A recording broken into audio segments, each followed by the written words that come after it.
پارہ نمبر 28 یہ سورۃ المجادلہ سے شروع ہو رہا ہے۔ سورۃ المجادلہ یہ مدنی ہے، اور اس آیت مبارکہ کے اندر اللہ تعالیٰ یہ فرماتے ہیں کہ قد سمع اللہ قول التی تجادلک فی زوجہا، کہ اللہ تعالیٰ نے اس عورت کی بحث کو، مجادلے کو، لڑائی جھگڑے کو سن لیا جو تم سے اپنے شوہر کے بارے میں بحث کر رہی تھی۔ یہاں پر ایک عورت کے بارے میں قصہ ہے، ایک صحابیہ کے بارے میں ایک واقعے کی وجہ سے اس سورہ مبارکہ کو نازل فرمایا گیا ہے۔ خولہ بنت ثعلبہ رضی اللہ تعالی عنہا، ان کے شوہر تھے حضرت اوس بن صامت، تو وہ اپنے شوہر کی یہ شکایت لے کے آئی کہ ہمارے درمیان آپس میں جھگڑا ہوا، اور اس جھگڑے کے حوالے سے وہ حضور نبی کریم صلی اللہ علیہ وسلم کی بارگاہ میں ایک شکایت لے کے آئی۔ زمانہ جاہلیت کے اندر اگر کسی کو اپنی ماں کہہ دیا جاتا،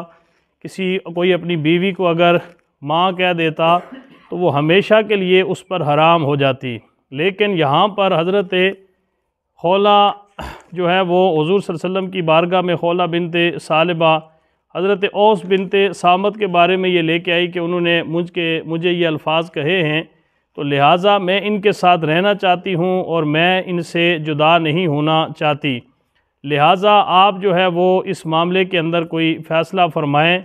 اور اس حوالے سے جو ہے وہ ہمارے درمیان آپ جو ہے وہ صلح کرا دیں۔ تو اللہ تعالیٰ چونکہ زمانہ جاہلیت کے اندر جو ہے وہ اگر کوئی شخص اپنی بیوی کو اس طرح کے الفاظ بول دیتا تو وہ ہمیشہ کے لیے اس پر حرام ہو جاتی، لیکن اللہ تعالیٰ نے یہاں پر جو ہے وہ اس کو زہار کہا جاتا ہے، اور اس زہار کے پورے احکامات بیان فرمائے کہ اگر کوئی شخص اپنی بیوی کو اس طرح کے الفاظ بول لیتا ہے تو اس کا جو ہے وہ جب تک کفارہ ادا نہیں کرے گا دوبارہ وہ اپنے حقوق زوجیت ادا نہیں کر سکتے، یا میاں بیوی والا ان کا رشتہ قائم نہیں ہو سکتا۔ تو اس پوری سورۃ المجادلہ کے اندر اللہ تعالیٰ نے جو ہے وہ اس وجہ سے اس پوری سورت کا نام بھی یہ رکھا ہے، اور اس کے اندر یہ مسائل بیان فرمائے ہیں۔ دوسرا، اس سورہ مبارکہ کے اندر ایک اہم بات جو ہے وہ بیان فرمائی گئی ہے کہ جب بھی کہیں مجلس کے اندر بیٹھیں تو آپس میں سرگوشی نہ کریں، یعنی ایک دوسرے کے ساتھ ایسے باتیں جو ہے نہ کریں، اور یہ مجلس کے آداب کے بھی خلاف ہے، اور اس سے بدگمانی پیدا ہوتی ہے۔ اگر 3-4 آدمی بیٹھے ہیں تو 2 آدمی ایک دوسرے کے ساتھ کان میں کوئی اس قسم کی بات نہ کریں کہ باقی بندے ان کے دلوں کے اندر کسی قسم کی کوئی میل یا کوئی کسی حوالے سے بدگمانی پیدا ہو۔ یہود جو تھے ان کی یہ عادت تھی کہ وہ آپس میں بیٹھتے تو وہ سرگوشیاں کرتے، مسلمانوں کو پریشان کرنے کے لیے ایک دوسرے کے ساتھ ایسے کانوں میں باتیں کرتے اور مسلمانوں کو پریشان کرتے۔ یوں ہی پھر ان کی دوسری بری عادت یہ تھی کہ حضور صلی اللہ علیہ وسلم کو نعوذ باللہ وہ منہ بگاڑ کے جو ہے وہ السلام علیکہ یا ابا القاسم کہا کرتے تھے، یعنی السلام علیکم کہنا چاہیے، السلام علیکم نہیں کہنا چاہیے، السلام علیکم۔ بہت سارے لوگ اس طرح کے الفاظ بولتے ہیں، ان ساری حرکتوں سے اسلام نے منع فرمایا ہے، اور اس حوالے سے اسلام نے کہا ہے کہ آپس میں کسی مجلس کے اندر بیٹھو تو سرگوشی بھی نہ کرو، کسی کا نام بگاڑ کے اس کی جو ہے وہ باتیں اس کے حوالے سے نہ کرو۔ سلام دینے کا جو طریقہ ہے السلام علیکم، اس طریقے سے سلام دیا کرو۔ السلام علیکم جو ہے وہ اس طرح سلام دینا یہ اسلام کے اندر منع ہے۔ یہاں پر اللہ تعالیٰ نے اس سورہ مبارکہ کے اندر حزب الشیطان ایک گروہ کا ذکر کیا ہے، جو شیطانی گروہ ہے، جو یہود سے دوستی بھی رکھتے تھے، اپنے آپ کو مومن ہونے کی قسمیں بھی اٹھاتے تھے۔ ان کے بڑے بڑے جو ہے وہ دعاوی کے باوجود اللہ تعالیٰ نے انہیں حزب الشیطان جو ہے وہ کہا ہے، یعنی ان کے بڑے دعوے تھے کہ ہم مسلمان ہیں، لیکن ان کا جو یارانہ اور تعلق واسطہ تھا وہ یہود و نصارہ کے ساتھ بھی تھا۔ اللہ فرماتا ہے کہ یہ یہودی ہے، پکے جو ہے وہ یہودیوں کے دوست ہیں، اور اللہ نے ان کو حزب الشیطان کہا ہے، شیطان کا لشکر، شیطان کی جماعت کہا ہے۔ دوسرا، اس سورت کے بعد سورۃ الحشر ہے، هو الذی اخرج الذین کفروا من اہل الکتاب من دیارہم لأول الحشر، اس وجہ سے اس کو سورۃ الحشر کہا گیا ہے۔ سورہ حشر کے اندر جو ہے وہ 2 بار حشر کا ذکر جو ہے وہ فرمایا گیا ہے۔ یہود مدینہ کو مدینہ سے 2 دفعہ جو ہے وہ نکالا گیا ہے۔ پہلی دفعہ انہیں جو ہے وہ یثرب سے نکالا گیا ہے، جس کو مدینہ منورہ سے ان کو نکال کے شام کی طرف دھکیلا گیا، اور دوسری دفعہ حضرت عمر فاروق کے دور میں خیبر سے شام کی طرف ان کو نکلنے پر مجبور کیا گیا۔ یہود سوچ بھی نہیں سکتے تھے کہ ہمیں جو ہے وہ اس طرح سے اپنے وطن سے نکالا جائے گا یا ہمیں اس طرح ذلیل و رسوا کر کے یہاں سے نکال دیا جائے گا، اس لیے کہ وہ معاشی طور پر بھی مستحکم تھے، دفاعی طور پر بھی مستحکم تھے، ہر لحاظ سے ان کے پاس طاقت تھی، لیکن اللہ تعالیٰ نے ان کی توقع سے ہٹ کر ان کو جو ہے وہ 2 دفعہ وہاں سے نکالا اور ذلیل و رسوا کر کے مدینہ شریف سے، اور ان کو جو ہے وہ خیبر سے نکالا گیا۔ یہاں پر پھر مال فے کا ذکر آتا ہے۔ مال فے اس مال کو کہتے ہیں جو مال غنیمت ہوتا ہے، جنگ میں بغیر لڑائی جھگڑے کے جو ہے وہ جو مال مل جاتا ہے اس کو مال غنیمت کہا جاتا ہے۔ مال غنیمت کے اندر مجاہدین کا کوئی حصہ نہیں، بلکہ اس مال پر اللہ اور اللہ کے رسول کا اختیار ہے کہ وہ اسے فقراء، کمزور اور مساکین لوگوں اور حاجت مندوں اور قرابت داروں کے اندر اس مال کو تقسیم فرما دیں۔ اس سورہ مبارکہ کے بعد سورہ حشر کے بعد جو ہے وہ اللہ تعالیٰ نے سورہ حشر کے اندر ہی جو آخری اس کی آیات ہیں ان میں اللہ نے فرمایا کہ اگر یہ قرآن ہم پہاڑوں کے اوپر نازل کر دیتے تو وہ پہاڑ بھی اللہ کے خوف سے ریزہ ریزہ ہو جاتے، لیکن یہ انسان ہے کہ جس نے اس قرآن حکیم کو اپنے سینے کے اندر آباد کیا اور اس کو اپنے جو ہے وہ اس قرآن کے اوپر عمل پیرا بھی ہوا اور اس قرآن کو اپنی کتاب مانا۔ اس کے بعد سورۃ الممتحنہ ہے، اذا جاءکم المؤمنات مہاجرات فامتحنوہن،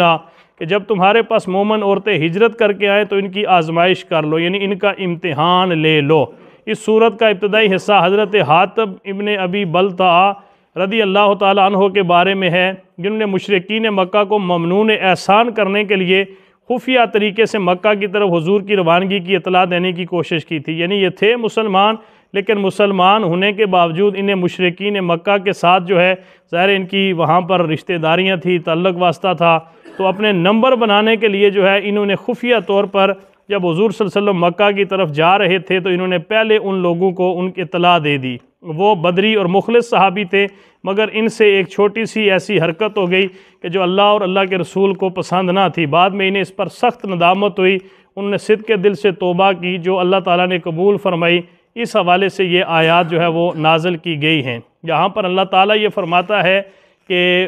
ایمان والوں کو اللہ نے حکم دیا ہے کہ کفار جو کہ میرے دشمن بھی ہیں اور تمہارے بھی دشمن ہیں انہیں دوست نہ بناؤ۔ یہ وہ سنگ دل لوگ ہیں جنہوں نے مکہ کی سرزمین ایمان والوں پر تنگ کر دی اور انہیں وہاں سے ہجرت کرنے پر مجبور کر دیا۔ آج بھی ان کے دلوں میں آتش غضب بھڑک رہی ہے اور انہیں مسلمانوں کو دکھ دینے اور نقصان پہنچانے کا جو بھی موقع ہاتھ آتا ہے اسے ضائع نہیں جانے دیتے، خواہ وہ موقع ہاتھ چلانے کا ہو یا زبان چلانے کا۔ آج بھی دشمن ہمارا ہاتھ سے بھی ہمیں نقصان پہنچا رہا ہے، اپنی زبان سے بھی ہمیں نقصان پہنچا رہا ہے، تو اللہ تعالیٰ نے اس سے منع فرمایا ہے کہ ان کو اپنا دوست یا ان کے ساتھ کسی قسم کا بھی اپنا تعلق اور ناطہ نہ رکھیں۔ یہاں پر اس کے بعد سورۃ الصف ہے، یقاتلون فی سبیلہ صفا کأنہم بنیان مرصوص۔ صف جو ہے یہاں پر جو صف کی قسم اٹھائی گئی ہے، مجاہدین کی صف، اس کی اللہ تعالیٰ نے جو ہے وہ اس سورہ مبارکہ کے ذکر فرمایا ہے کہ جو لوگ اللہ کی راہ میں صف باندھ کر لڑتے ہیں گویا سیسہ پلائی ہوئی دیوار ہے۔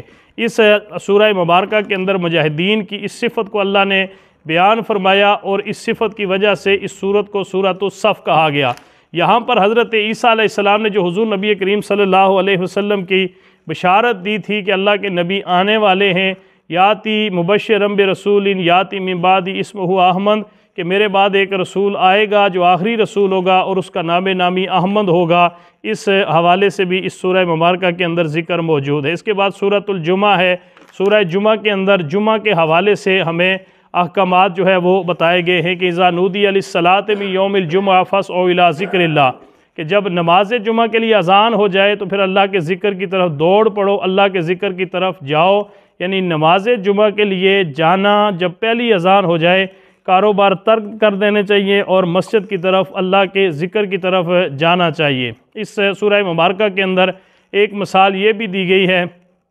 کہ جو لوگ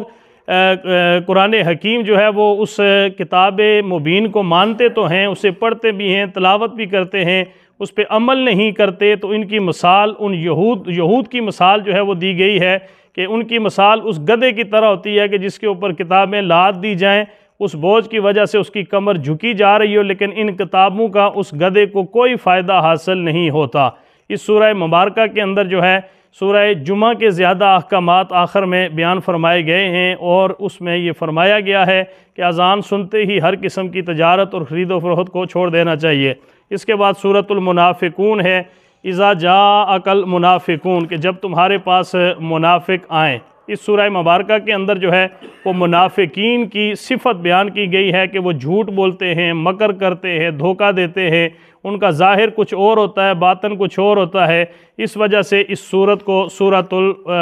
المنافقون کہا گیا ہے۔ پھر یہاں پر حضور صلی اللہ علیہ وسلم کو یہ بھی فرمایا کہ سامنے آتے ہیں تو حضور صلی اللہ علیہ وسلم اور مسلمانوں کی تعریف کرتے نہیں تھکتے، لیکن پیٹھ پیچھے ایسی بدبودار باتیں کرتے ہیں کہ اللہ بھی ان سے پناہ۔ یعنی منافقین کی یہ صفت ہے کہ منہ پہ بڑی اچھی باتیں کرتے ہیں، لیکن جب پیٹھ پیچھے ہوتے ہیں تو وہ انسان کی برائیاں شروع کر دیتے۔ پھر اس کے بعد سورۃ التغابن ہے، تغابن کہتے ہیں دھوکے کو، یعنی ذالک یوم التغابن، وہ نقصان اٹھانے کا دن ہے، یعنی قیامت کا دن۔ اسی نسبت سے اس سورت کو سورۃ التغابن کہا گیا ہے۔ اور اس سورہ مبارکہ کے اندر قیامت کا جو ذکر ہے کہ قیامت کے دن نقصان اور خسارے کا دن ہے۔ قیامت کے دن کافر تو اپنا خسارہ محسوس کریں گے ہی، لیکن مسلمان جو ہوں گے وہ بھی اپنے آپ کو خسارے میں سمجھیں گے، اور ان کی یہ خواہش ہوگی کہ کاش ہم نے عبادتیں زیادہ کی ہوتی، کاش ہم نے اللہ کی بارگاہ کے اندر ذکر و اذکار زیادہ کیا ہوتا۔ ہر آدمی وہاں اپنے آپ کو خسارے میں سمجھے گا، کافر تو ہیں ہی خسارے میں،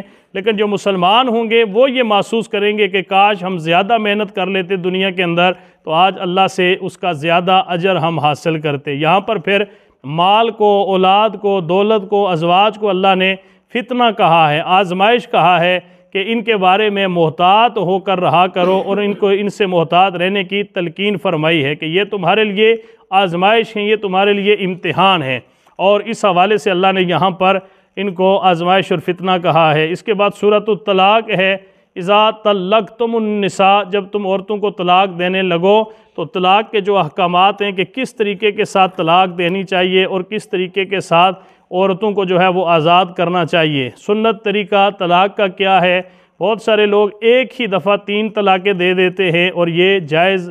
طلاق تو واقع ہو جاتی ہے، لیکن یہ ایک غیر شرعی طریقہ ہے۔ بہترین طلاق دینے کا طریقہ یہ ہے کہ عورت کو ایک عدت کے اندر طلاق دے کر اسے چھوڑ دیا جائے، اور وہ اپنی عدت پوری کر کے کسی اور کے ساتھ نکاح کرے، یا دوسرا طریقہ یہ ہے کہ ہر مہینے عورت کو ایک طلاق دی جائے۔ اس کے بعد عدت کے مسائل ہیں، نان و نفقہ کے مسائل ہیں جو پہلے میں نے آپ کو بتا دیے تھے۔ اس کے بعد سورۃ التحریم ہے، یا ایھا النبی لما تحرم ما احل اللہ لک،